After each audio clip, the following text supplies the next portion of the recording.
Hello, intelligence. How are you? Hope you all are good. This is Akshay Chopra and welcome to my YouTube channel that is Akshay Chopra Maths.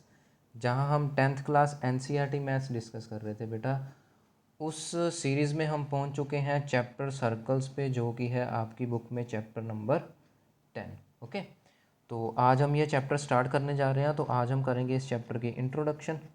बहुत कुछ अच्छी अच्छी amazing सी बातें बताऊँगा introduction में, ठीक है, जिससे आपका इंटरेस्ट डेवलप होगा इस चैप्टर में। देखो, सबसे पहले तो इंट्रोडक्शन है। हम चैप्टर कौन सा कर रहे हैं बेटा? सर्कल्स। तो सबसे पहले तो हमें डेफिनेशन पता होनी चाहिए सर्कल्स की, कि सर्कल होता क्या, ठीक है, सर्कल होता क्या।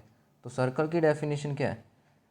Circle is the locus. एक बार देखो, फिर इसको हिंदी में बताऊंगा क्या लिखा हुआ। Circle is the locus of a point. एक पॉइंट का ये लोकस है। लोकस का मतलब क्या होता है? रास्ता, ठीक है, रास्ता का मतलब पाथ, ठीक है। It is the locus of a point. ये एक पॉइंट का ऐसा रास्ता है। बेसिकली ये सर्कल क्या है? ये सर्कल एक रास्ता है, हम किस रास्ते से जा रहे हैं, ठीक है। तो it is the locus of a point whose distance from a fixed point, ठीक है, whose distance from a fixed point is always same. ये बेटा आप 11th क्लास में जाओगे, वहाँ ये प्रॉपर डेफिनेशन आएगी। मैं यहीं पे बता रहा हूँ ताकि आपका एक इंटरेस्ट डेवलप हो। तो ये क्या है? It is the locus of a point whose distance from a fixed point is always same, ठीक है। मतलब ये क्या है कि एक रास्ता है, किसी पॉइंट का एक रास्ता है, कि ये एक पॉइंट है। ये कैसे मूव कर रहा है बेटा? ये ऐसे मूव कर रहा है कि जैसे ये एक फिक्स्ड पॉइंट है, यहाँ से जो इसकी दूरी रहेगी वो हमेशा क्या रहेगी? सेम रहेगी, ठीक है। जितना डिस्टेंस यहाँ पे है उतना ही डिस्टेंस इस पॉइंट पे है। ये यहाँ से, अच्छा, ये बहुत सारे पॉइंट्स नहीं है, ये एक ही पॉइंट है, ऐसे घूम रहा है, ठीक है। तो जितना डिस्टेंस यहाँ पे है, जब ये यहाँ से लेके यहाँ पे पहुँच गया, ये जो डिस्टेंस है, फिर ये टहलता हुआ यहाँ पे पहुँच गया, ये डिस्टेंस है, फिर ये यहाँ पे पहुँच गया, ये डिस्टेंस है। मतलब ये डिस्टेंस जो रह रहा है हमेशा, ये हमेशा क्या रह रहा है? सेम रह रहा है। समझ गए? ठीक है जी। अब इसको क्या बोलते हैं? सर्कल। ये क्या है? Circle. It is the locus यानी रास्ता of a point whose distance from a fixed point is always same, ठीक है। एक फिक्स्ड पॉइंट से ये जो डिस्टेंस है ये हमेशा सेम रहता है, ठीक है। तो इसमें नोट वाली कौन सी बात है? कि द फिक्स्ड पॉइंट, कि वो जो फिक्स्ड पॉइंट है इज कॉल्ड, उस फिक्स्ड पॉइंट को क्या बोलते हैं? उसी फिक्स्ड पॉइंट को बोलते हैं सेंटर ऑफ द सर्कल। उसी फिक्स्ड पॉइंट को क्या बोलते हैं? उस सर्कल का सेंटर, ठीक है जी। एंड वो जो फिक्स्ड डिस्टेंस होगा, ठीक है, उसको क्या बोलते हैं? Radius of the circle. That fixed distance is called radius of circle, ठीक है। उस फिक्स्ड डिस्टेंस को क्या बोलते हैं? उसी सर्कल का रेडियस, जिसको हम स्मॉल आर से डिनोट करते हैं, ठीक है ना। छोटी क्लासेस में पढ़ के आए हैं। तो बेटा ये जो सर्कल होता है वो एक्चुअल में है क्या? सर्कल कुछ नहीं है। सर्कल एक रास्ता है किसी पॉइंट का, कि वो पॉइंट कैसे टहल रहा है, कैसे घूम रहा है, उसके ऊपर एक कंडीशन लगी हुई है कि वो जो पॉइंट है उसका किसी फिक्स्ड पॉइंट से जो डिस्टेंस है वो हमेशा सेम रहेगा, ठीक है। तो उसी सेम डिस्टेंस को क्या बोलते हैं? Radius of the circle. और वो जो फिक्स्ड पॉइंट है उसको क्या बोलते हैं? सेंटर ऑफ द सर्कल, ठीक है जी। ये बात तो समझ आ गई ना, सेंटर, रेडियस। अब वो जो रास्ता बनाता है, ये देखो, ये जो पूरा रास्ता बनाता है, इस रास्ते की बाउंड्री को क्या बोलते हैं? छोटी क्लास में आपने पढ़ा है, इसी रास्ते की बाउंड्री को क्या बोलते हैं? सरकमफेरेंस, ठीक है जी। इसको क्या बोलते हैं? Circumference of circle. क्या बोलेंगे इसको? इसी सर्कल का सरकमफेरेंस, ठीक है बेटा। जिसको पॉलीगन्स की लैंग्वेज में क्या बोलते हैं? पेरीमीटर। पेरीमीटर यही होता है ना, सम ऑफ ऑल साइड्स, सारी साइड्स का प्लस। यहाँ पे कोई साइड ही नहीं है, यहाँ कर्व है, इसको क्या बोलते हैं? सरकमफेरेंस, ठीक है जी। तो कई बार बुक्स में ज़्यादातर सरकमफेरेंस ही लिखा होता है, लेकिन कई बार पेरीमीटर ऑफ सर्कल भी लिख देते हैं, ठीक है। वैसे आपको सरकमफेरेंस ही आएगा, ओके। क्योंकि जो पेरीमीटर होता है वो पॉलीगन का होता है। पॉलीगन क्या होता है ये मैंने पिछले चैप्टर्स में बताया हुआ है, समझ गए। वहाँ की इंट्रोडक्शन ज़रूर देखना। अब इतना काम तो हो गया हमारा। अब बात आ जाती है बेटा डायमीटर की। डायमीटर क्या है?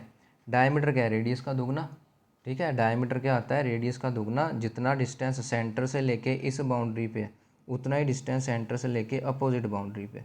तो यानी कि अगर ये आर है तो ये भी तो आर हो गया। बात को समझे? तो यानी कि ये जो पूरा डायामीटर है वो डायामीटर कितना आ गया, रेडियस प्लस रेडियस। बात को समझे? एक ये वाला रेडियस प्लस एक ये वाला रेडियस, इसको मिला के पूरा डायामीटर बन गया ना। तो आर और आर कितने हो गए, 2 आर नहीं हो गए? समझ गए? तो यानी रेडियस का डबल कर दो तो डायामीटर आ जाएगा। इसी तरह से ये 2 नीचे जाएगा, डिवाइड होएगा, अगर डायामीटर का हाफ कर देंगे तो वो रेडियस बन जाएगा। समझ गए?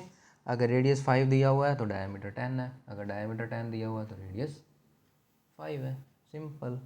ओके, चलो अब बात करते हैं कोड की, कि ये कोड क्या होता है, कोड ऑफ अ सर्कल। ठीक है, बड़ी इंपॉर्टेंट चीज़ है। कोड ऑफ अ सर्कल क्या होता है? कोड, ठीक है, इसको क्या बोलते हैं बेटा, कोड। ठीक है, इसको मैं हिंदी में इसलिए लिख रहा हूँ क्योंकि बच्चे इसको क्या बोलते हैं, चोड़, क्योंकि सी एच होता है ना, च आ जाता है। तो ये चोड़ नहीं है, समझे? ये क्या है, कोड। सी से नाम है, ठीक है, एच साइलेंट है। इसको क्या बोलते हैं, code of a circle. Code of a circle क्या बेटा, सिंपल। ये देखो, जैसे ये एक सर्कल बना लिया हमने, जैसा भी है, ठीक है।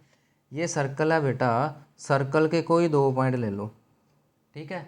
उन दोनों पॉइंट को ज्वाइन करने वाली जो स्ट्रेट लाइन है उसी को क्या बोलते हैं, कोड ऑफ द सर्कल। उसी को क्या बोलते हैं, कोड ऑफ द सर्कल। मतलब ऐसी लाइन जो सर्कल के किसी 2 पॉइंट को मिलाए। एक पॉइंट यहाँ पे है, ठीक है, एक पॉइंट यहाँ पे है, इसको मिलाने वाली लाइन, ये भी एक कोड है। बात को समझे? ये पॉइंट यहाँ पे है, ये पॉइंट यहाँ पे है, इसको मिलाने वाली स्ट्रेट लाइन, ये भी क्या है, कोड है। समझे? इसको क्या बोलते हैं, कोड। अच्छा, एक वर्ड और आता है बेटा, arc of the circle. Code और आर्क में बच्चे बड़ा कंफ्यूज होते हैं। ठीक है, कोड का मतलब क्या होता है कि दोनों पॉइंट को ज्वाइन करने वाली लाइन। लेकिन आर्क का मतलब क्या होता है, इन्हीं 2 पॉइंट के बीच में सर्कल का पोर्शन। इसी को क्या बोलते हैं, आर्क ऑफ सर्कल। दोनों में डिफरेंस समझ गए? बच्चे कोड और आर्क में बहुत कंफ्यूज होते हैं। कोड का मतलब क्या है, 2 पॉइंट को ज्वाइन करने वाली स्ट्रेट लाइन। लेकिन आर्क का क्या मतलब है, उसी 2 पॉइंट को ज्वाइन करने वाली सर्कल का पोर्शन। ठीक है, उसको क्या बोलते हैं, आर्क ऑफ दी सर्कल। ठीक है जी। उसके बाद ये मेजर आर्क, माइनर आर्क आएगा, ये आपका नेक्स्ट चैप्टर का काम है, वो मैं नेक्स्ट चैप्टर में बताऊंगा। ठीक है, major arc, minor arc, major segment वगैरह जो कुछ भी होता है, ओके, वो मैं बताऊंगा अगले चैप्टर में। ओके, अब देखो, जब हम अगले चैप्टर की इंट्रोडक्शन करेंगे, अब देखो लाइंस एंड सर्कल्स, एक टॉपिक आता है लाइंस एंड सर्कल्स। मतलब सर्कल और लाइंस का क्या क्या रिलेशन है। देखो, सबसे पहले तो ये है कि ये एक सर्कल है भाई साहब, और ये लाइन है, दोनों क्या कर रहे हैं, आपस में कट नहीं कर रहे हैं। इसको क्या बोलते हैं, नॉन इंटरसेक्टिंग। नॉन इंटरसेक्टिंग ही बोलते हैं ना, जो आपस में इंटरसेक्ट नहीं करते, आपस में मीट नहीं करते, एक दूसरे को पास नहीं करते। ठीक है, नंबर 2 पे देखो कि वो थोड़ा सा पास आ गई, इतनी पास आ गई कि उसको दूर से टच करके चलेगी। इसको क्या बोलते हैं, टेंजेंट टू दी सर्कल।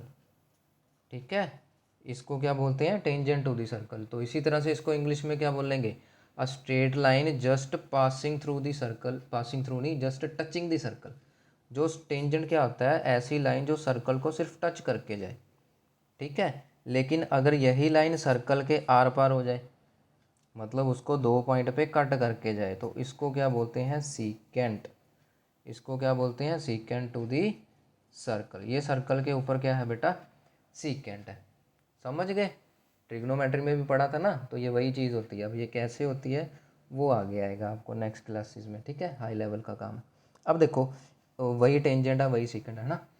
तो टेंजेंट क्या है, स्ट्रेट लाइन जो सर्कल को टच करके जाए। सीकेंट क्या है, स्ट्रेट लाइन जो सर्कल को कट करके जाए। यहाँ पे क्या वर्ड आ रहा है, टच। यहाँ पे क्या वर्ड आएगा, कट। जो सर्कल को 2 हिस्सों में बांट के जा रही है उसको सीकेंट बोलते हैं। जो सर्कल को 2 हिस्सों में बांट के नहीं जा रही, जस्ट आउटसाइड से टच करके जा रही है, that is the tangent to the circle. समझ गए? ठीक है ना। अब देखो, जो मेन काम है, बहुत इंटरेस्टिंग काम है। अब जो आ गया वो है, ये क्या था, लाइंस एंड सर्कल। अब आ गया जी पॉइंट्स एंड सर्कल।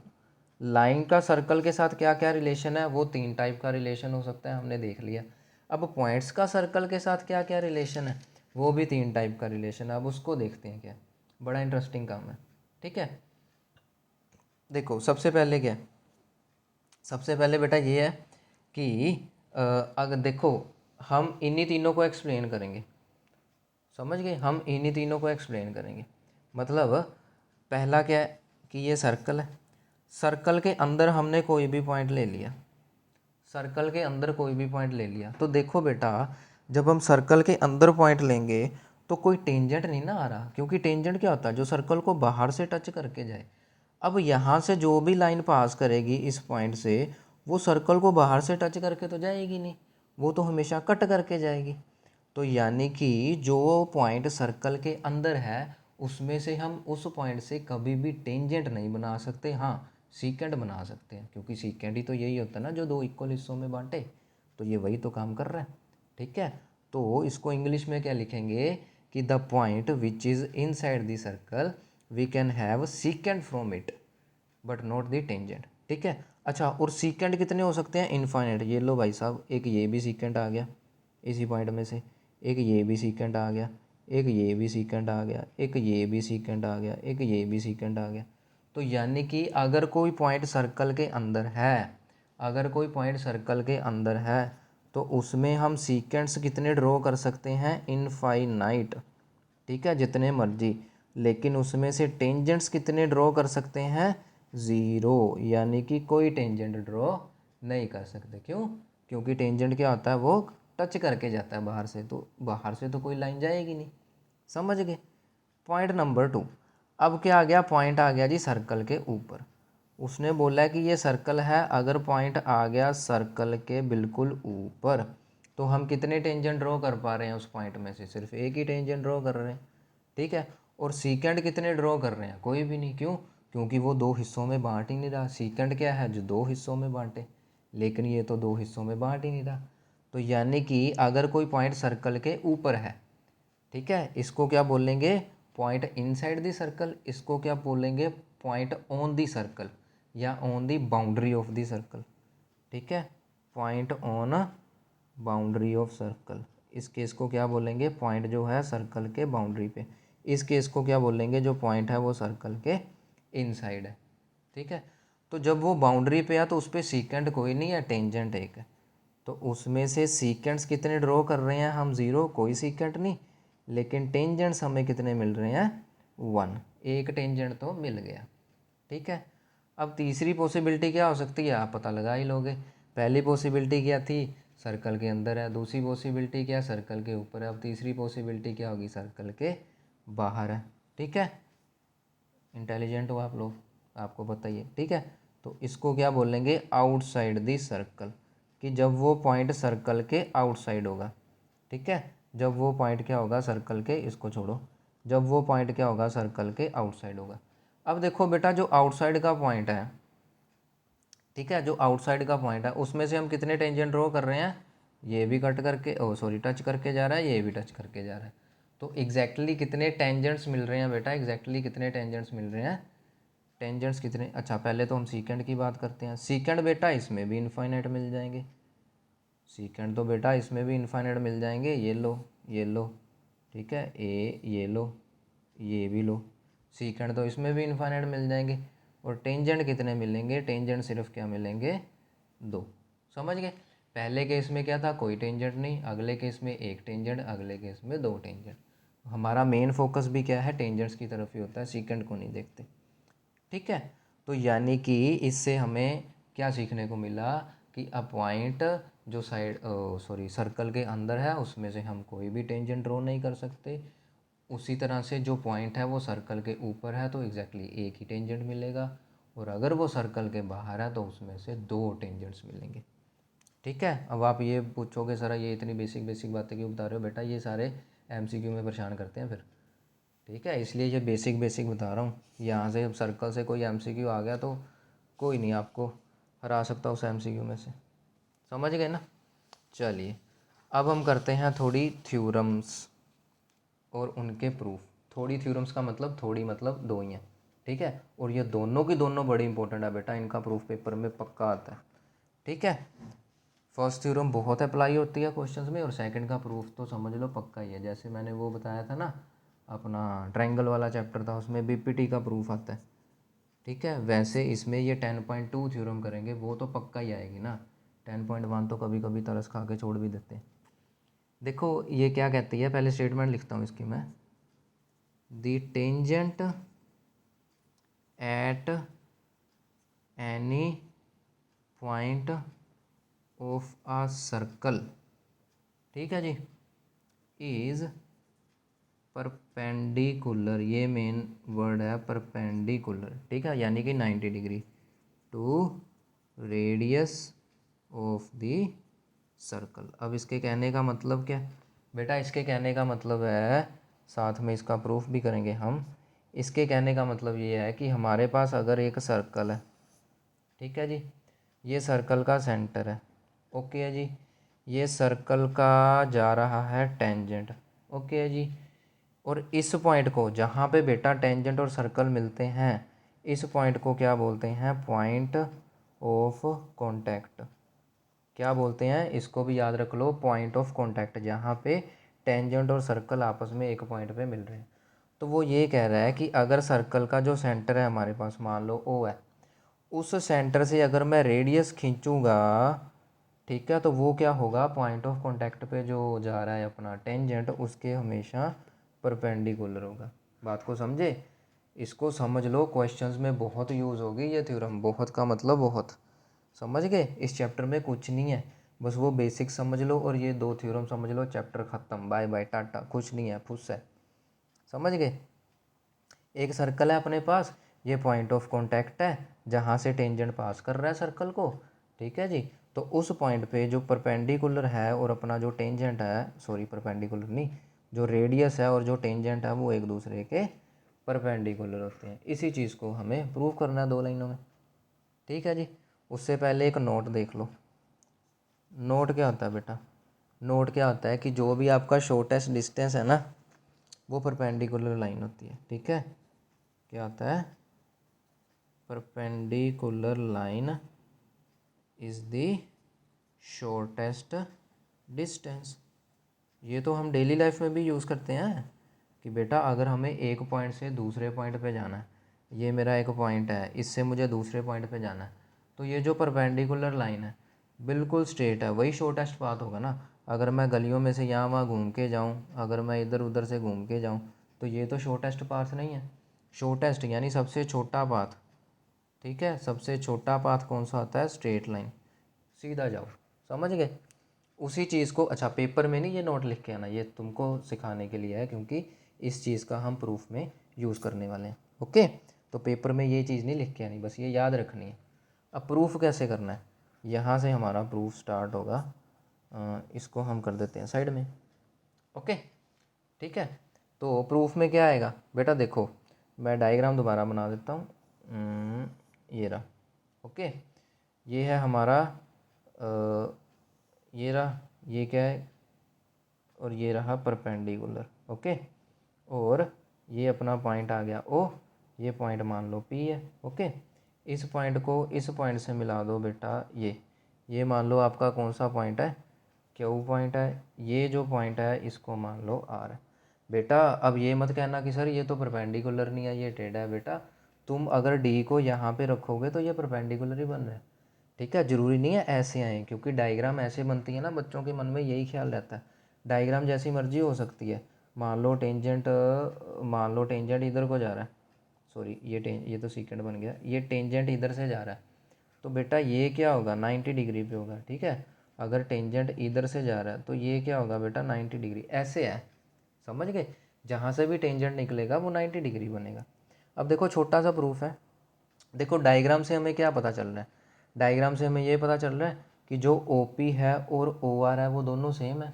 क्यों भाई, क्योंकि OP क्या है, radius of the circle, OR भी क्या है, रेडियस ऑफ द सर्कल है ना, सेंटर से लेके सर्कल के पॉइंट तक की दूरी, उसी को तो रेडियस बोलते हैं, ठीक है जी। तो ये चीज़ क्या है, क्लियरली फ्रॉम द डायग्राम हम देख रहे हैं कि OP इक्वल टू OR है, ठीक है, OP क्या है, OR के बराबर है। अब देखो ऑल्सो हमें क्या देखने को मिल रहा है कि बेटा ये जो OR है ये OQ से छोटा है ना, OR तो यहाँ पे रह गया, OQ के लिए आगे बढ़ना पड़ेगा, तो OR क्या है, OQ से छोटा है। अब ओ आर किसके इक्वल है, ओ पी के, यानी कि जो हमारा ओ पी है वो ओ क्यू से छोटा है। मेन हमें यही चाहिए था। ठीक है, जो हमारा ओ पी है, ओ पी क्या है बेटा, रेडियस है। ठीक है, और ओ क्यू है कोई भी जनरल पॉइंट है। अब इस क्यू को मैं यहाँ पे भी ले सकता हूँ बेटा, ये तो ये बन जाएगा, तो आर मेरा पॉइंट ये वाला बन जाएगा। बात समझ आई ना। तब भी तो ओ आर और ओ पी रेडियस रहेंगे, ओ आर छोटा रहेगा और क्यू से। ठीक है, यानी कि ओ पी छोटा रहेगा ओ क्यू से। बात को समझे। ठीक है जी। Now since O P is radius of the circle, O P क्या है, सर्कल का रेडियस है, and O Q is any arbitrary point. समझ गया। आर्बिट्रेरी पॉइंट नहीं, आर्बिट्रेरी डिस्टेंस लिख लो। अब बेटा आप बोलोगे कि सर ये आर्बिट्रेरी क्या होता है। आर्बिट्रेरी का मतलब हम जनरल सेंस में बात कर रहे हैं, किसी पर्टिकुलर पॉइंट की बात नहीं कर रहे। ठीक है, अब ओ क्यू कुछ भी है, कुछ भी का मतलब आप कुछ भी ओ क्यू ले सकते हो। जैसे हमने यहाँ पे क्यू ले लिया, आप यहाँ पे क्यू ले लो। समझ गए। यानी कि मैं जितने भी पॉइंट यहाँ पे लूँगा, जितने भी पॉइंट यहाँ पे लूँगा, ओ पी हमेशा सबसे छोटा ही रहने वाला है। ये आर्बिट्रेरी का मतलब होता है, ओ पी हमेशा छोटा ही रहने वाला है। ठीक है जी। अब सबसे छोटा डिस्टेंस क्या होता है, परपेंडिकुलर होता है। Therefore radius is perpendicular. Radius जो है वो क्या है, परपेंडिकुलर है किसके, परपेंडिकुलर टू दी टेंजेंट। ठीक है, कहाँ पे, एट पॉइंट ऑफ कॉन्टैक्ट। यही हमने प्रूव करना था। ठीक है, यानी कि पॉइंट ऑफ कॉन्टैक्ट पे जो रेडियस है वो टेंजेंट के हमेशा परपेंडिकुलर होता है। और परपेंडिकुलर क्या होता है, जो शॉर्टेस्ट डिस्टेंस होता है। इसीलिए हमने इसको शॉर्टेस्ट प्रूव कर दिया, तो परपेंडिकुलर अपने आप प्रूव हो गया। समझ गए। तो पेपर में ये नहीं लिख के आना, बस इतना पोर्शन लिख के आना। Okay, got it. चलिए अब लास्ट करते हैं थ्योरम 10.2 और उसके साथ होगी हमारी इंट्रोडक्शन ख़त्म। बड़ी इंटरेस्टिंग और बेटा बड़ी ही ईजी थ्योरम है, प्रूफ इसका आ जाता है हमेशा। ध्यान से देखना, ढंग से देखना। देखो क्या है, हमने क्या किया था पीछे, हमने किया था ना कि एक सर्कल है, ये देखो हमने पीछे करा था ना कि सर्कल का एक्सटर्नल पॉइंट है, उससे हम कितने टेंजेंट बना सकते हैं, एग्जैक्टली दो ना। इन्हीं टेंजेंट्स पे ये थ्योरम है। ठीक है जी, इन्हीं टेंजेंट्स पे ये थ्योरम है। क्या कहती है कि length of tangents drawn from external point of the circle are equal. ठीक है, इसके कहने का मतलब क्या है कि बेटा ये जो हमने टेंजेंट ड्रॉ करे थे, थोड़ा रफ में बना देता हूँ, ये लो। इसके कहने का बेटा मतलब ये है कि ये अपने पास एक सर्कल है ना। ठीक है, हमने क्या किया था, एक्सटर्नल पॉइंट से दो टेंजेंट बनाए थे, एक ये वाला और एक ये वाला। ये मान लो पी पॉइंट है, ये मान लो ए पॉइंट है, ये मान लो बी पॉइंट है।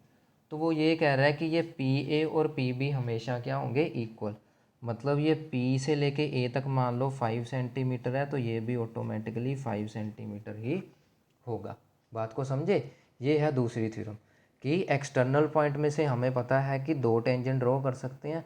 और ये थ्योरम क्या कहती है कि इन दोनों टेंजेंट्स की जो लेंथ है वो आपस में क्या होती है बेटा, हमेशा सेम होती है। ठीक है, इसी चीज़ को हमने अभी करना है प्रूफ।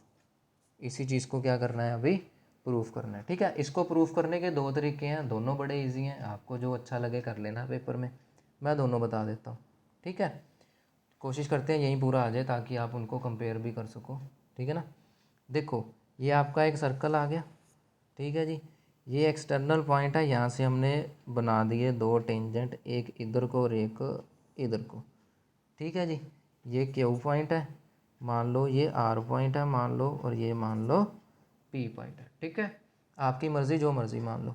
अच्छा, और ये अपना आ गया जी सेंटर ऑफ द सर्कल, इसको हम कर देंगे ऐसे ज्वाइन, और ये सेंटर ऑफ द सर्कल मतलब ओ। समझ गए, ये तो बन गई अपनी डायग्राम। अब देखो बेटा हम क्या करने वाले हैं, इस लाइन को कर लो ज्वाइन। चलो जी, ये हमारा होगा प्रूफ नंबर 1। ठीक है, जो आपकी बुक्स में भी है। क्या लिखेंगे, in triangle P O Q, P O Q and triangle P O R, P O R. ठीक है, अब इन दोनों ट्राइंगल को हम कर देंगे कॉन्ग्रुएंट कर देंगे। बेटा आपको मैंने सिमिलर ट्राइंगल में बताया था कि हम रफ में ट्राइंगल्स ड्रॉ कर लेते हैं जिनको सिमिलर करना है। यही मेथड मैं 9th क्लास में भी करवाता हूँ कि जिन दो ट्राइंगल्स को कॉन्ग्रुएंट प्रूव करना है उनको रफ में लिख लो, ठीक है। तो POQ साथ में क्या है POR, ठीक है। इसमें देखो PO एंड PO कॉमन है, ठीक है जी। PQ PR तो हमें प्रूव करना है। अच्छा OQ और OR भी सेम हो जाएंगे, क्यों? ये देखो OQ ये रहा, OR ये रहा, ये दोनों क्या है? रेडियस है, ठीक है। अब इन दोनों के समझ गए ना। अब देखो एंगल क्या है, ये Q एंगल है, ये R एंगल है। हमने अभी पिछली थ्योरम पढ़ी है 10.1 कि ये क्या होता है, जो रेडियस है वो अपना जो टेंजेंट है उसके क्या होता है, हमेशा परपेंडिकुलर होता है, ठीक है। यानी कि ये R एंगल भी 90 वाला है, ये Q एंगल भी 90 वाला है, समझ गए। तो बेटा RHS से कॉन्ग्रुएंट हो गई ना। ये 9th क्लास का काम है बेटा, याद होना चाहिए आपको, ठीक है। तो क्या लिख देंगे हम, OP इक्वल्स टू OP, ये क्या है, साइड कॉमन है। उसके बाद हमने क्या लिखा था, OQ इक्वल्स टू OR, ठीक है। ये क्या है, सर्कल के radius, radii of circle. Radii क्या होता है, रेडियस की प्लूरल फॉर्म होती है, ठीक है जी। एंगल लिख दो, एंगल OQP, OQP किसके इक्वल है, एंगल ORP के। किसके इक्वल है, ORP के। यहाँ पे आपकी लग जाएगी थ्योरम 10.1। अब आप एग्ज़ाम में यहाँ पे पूरी वर्डिंग लिख के आनी है, ठीक है। जो थ्योरम की स्टेटमेंट थी, थ्योरम 10.1 ना लिखाना। तो therefore triangle POQ congruent हो गई ट्रायंगल POR के बाय RHS, ठीक है जी, RHS क्राइटेरिया से। अब देखो हमें पता है कि कोरस्पोंडिंग पार्ट जो कॉन्ग्रुएंट ट्रायंगल के इक्वल होते हैं, जिसको हम CPCT बोलते हैं। अब देखो इन ट्रायंगल के कोरस्पोंडिंग पार्ट कौन से बन रहे हैं, इसका बेस और इसका बेस। इसका बेस क्या है PQ, इसका बेस क्या है PR। और बेटा यही तो हमने प्रूव करना था, PQ इक्वल्स टू PR की टेंजेंट्स की लेंथ सेम होती है। Therefore PQ equals to PR by CPCT, यानी कि corresponding parts of congruent triangle are equal. बात को समझ गए। इसका कोरस्पोंडिंग मतलब इसका बेस और इसका बेस आपस में इक्वल होगा ना। और वो क्या निकला है, एक का बेस एक टेंजेंट निकल आया, दूसरी का बेस दूसरा टेंजेंट निकल आया, और वो दोनों आपस में इक्वल हो गए। वो दोनों आपस में क्या हो गए, इक्वल। और वही चीज़ तो हमें प्रूव करना था। तो नीचे लिख देना चाहे hence the length of the tangents are same. Tangents की लेंथ क्या है, सेम है, ठीक है। अब देखो बेटा करते हैं मेथड नंबर 2, ठीक है जी। मेथड नंबर 2 है पाइथागोरस थ्योरम से। मान लो ये आपके पास सर्कल है, सॉरी, ठीक है। डायग्राम बिल्कुल वैसे ही बनेगी। ये आ गया आपका एक टेंजेंट, दूसरा ये आ गया, ये P पॉइंट है, ये Q पॉइंट है, ये R पॉइंट है, ये आ गया आपका सर्कल, इसको ज्वाइन कर दिया, ये O पॉइंट है, ठीक है जी, ओके। और इसको भी क्या कर दिया, ज्वाइन, ठीक है। अब देखो ये 90 डिग्री बन रहा है ना, ठीक है। क्या करोगे आप, इन ट्रायंगल POQ ट्रायंगल में, ठीक है जी, पाइथागोरस लगा दो भाई। आपको पता है 90 के सामने वाला हाइपोटेन्यूज होता है, ठीक है। आपको मैंने ट्रिग्नोमेट्री चैप्टर 8th में भी बता रखा है, बेस परपेंडिकुलर हाइपोटेन्यूज कैसे देखते हैं। तो जी जो 90 के सामने वाली लाइन होती है ये हमेशा हाइपोटेन्यूज होता है। और अपनी यही तो कहती है पाइथागोरस थ्योरम, हाइपोटेन्यूज का स्क्वायर क्या होता है, base square plus perpendicular square. तो यानी कि OQ square plus PQ square. ये तो आ गई इक्वेशन नंबर 1। अब दूसरी ट्रायंगल पे आ जाओ, POR, ठीक है। दोनों में से एक ही प्रूव करना है, पेपर में दोनों ना लिख के आना। अब ये 90 है, इसके सामने हाइपोटेन्यूज ये रहा, OP square equals to OR square plus PR square. ये बन गया OR square plus PR square. ये आ गई इक्वेशन नंबर 2। अब देखो OP इसके बराबर है, OP इसके बराबर है, यानी ये दोनों आपस में सेम हो जाएंगे। तो यानी कि OQ square plus PQ square equals to OR square plus PR square. बात को समझ गए ना, ठीक है। अब देखो हमने PQ equals to PR prove करना है, यानी इस OR और OQ को यहाँ से दफ़ा करना पड़ेगा, यहाँ से निकालना पड़ेगा, सॉरी, ठीक है। चलो तो अब देखो OQ और OR अभी तो हमने देखा, OQ क्या है, रेडियस, OR क्या है, रेडियस। और रेडियस क्या होते हैं, हमेशा इक्वल। तो यानी कि यहाँ पे हम ओ क्यू पुट कर देंगे, ओ क्यू तो ऑलरेडी है, तो ये जो ओ आर है उसकी जगह भी हम ओ क्यू लिख सकते हैं। बात को समझ गए? तो ये दोनों तरफ से ओ क्यू कट जाएगा। समझ गए क्यों? क्योंकि दोनों क्या है, रेडियस है। तो यानी कि पी क्यू स्क्वेयर किसके बराबर आ गया, पी आर स्क्वेयर। अब हमें पता है कि बेटा दो नंबर्स हैं उनका स्क्वायर आपस में इक्वल है, यानी कि वो नंबर्स भी आपस में इक्वल हो जाएंगे। तो पी क्यू और पी आर क्या हो गया, आपस में इक्वल। और ध्यान से देखो, पी क्यू क्या है, टेंजेंट है, पी आर क्या है, टेंजेंट है। तो ये एक मेथड हो गया पाइथागोरस थ्योरम से। समझ गए बात को? दो मेथड है, ये कॉन्ग्रुएंसी का है। अगर तो 9th क्लास में आपने अच्छे से कॉन्ग्रुएंसी पढ़ी है, आपको याद है, तो आप इसको लिख सकते हो, आपको समझ आ गया होगा। अगर ये समझ नहीं आया तो बेटा पाइथागोरस थ्योरम तो बच्चे बच्चे पाइथागोरस थ्योरम तो नर्सरी क्लास का बच्चा भी कर देता है। पाइथागोरस थ्योरम तो सबको आती है। ठीक है, ठीक है ना? तो यहाँ से तो आप कर ही सकते हो। तो इन दोनों से जो भी मेथड आपको अच्छा लगे आप कर देना। ओके स्टूडेंट्स, तो ये थी हमारी सर्कल की इंट्रोडक्शन। तो मिलेंगे हम नेक्स्ट वीडियो में सर्कल्स की एक्सरसाइज के साथ। जल्दी जल्दी इसको ख़त्म कर देंगे, एक ही एक्सरसाइज है, फिर हम बढ़ेंगे एरिया रिलेटेड टू सर्कल, बहुत इंपॉर्टेंट चैप्टर है। ओके स्टूडेंट्स, तो मिलते हैं नेक्स्ट वीडियो में। Till then goodbye and take care.